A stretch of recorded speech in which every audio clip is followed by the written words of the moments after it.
दिल्ली और लखनऊ के हालिया हादसों के बाद अवैध निर्माणों पर कार्रवाई तेज है, लेकिन गाजियाबाद की वेब सिटी से सामने आई तस्वीरें कई सवाल खड़े कर रही है। जीडीए द्वारा सील किए गए स्विमिंग पूल में कथित तौर पर आज भी टिकट काउंटर खुला है। लोग स्विमिंग कर रहे हैं और गतिविधियां सामान्य रूप से जारी है।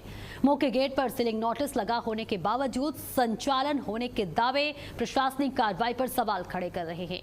अब सबसे बड़ा सवाल यह है कि अगर पुल वास्तव में सील है तो संचालन कैसे हो रहा है, और यदि यहां कोई हादसा होता है तो इसकी जिम्मेदारी किसकी होगी।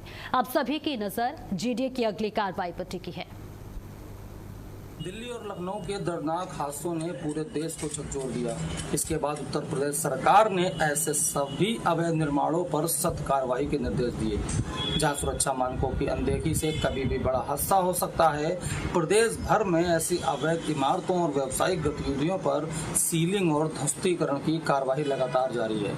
लेकिन गाजियाबाद के वेब सिटी इलाके से सामने आई तस्वीरें सवाल खड़ा कर रही हैं। यहाँ गाजियाबाद विकास प्राधिकरण ने एक अवैध स्विमिंग पूल को सील करने की कार्यवाही तो की, लेकिन क्या ये कार्यवाही सिर्फ कागजों तक सीमित है?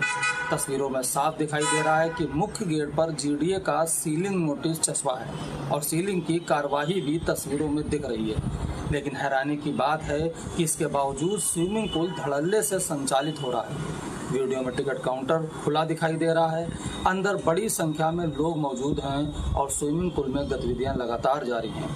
यानी जिस परिसर को सुरक्षा कारणों से सील किया गया, वहां खुलेआम नियमों की धज्जियां उड़ाई जा रही हैं। अब सबसे बड़ा सवाल ये है कि यदि जीडीए की सील के बाद भी ये अवैध स्विमिंग पूल संचालित हो रहा है तो जिम्मेदार कौन है? क्या सीलिंग सिर्फ दिखावे के लिए की गई थी, या उन अधिकारियों की जिन्होंने कार्रवाई की थी उनकी कार्रवाई सिर्फ नोटिस चस्पा तक सीमित है? दिल्ली लखनऊ जैसे हादसों से भी अगर सिस्टम सबक नहीं ले रहा तो ये लापरवाही किसी बड़े हादसे को खुला निमंत्रण देने जैसा है।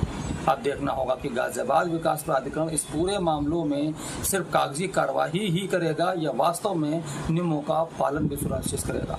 मैं शिवा गुप्ता, गाजियाबाद, भारत अपडेट। फिलहाल इस बुलेटिन में इतना ही। देश और दुनिया की तमाम खबरों को देखने के लिए देखते रहे भारत अपडेट।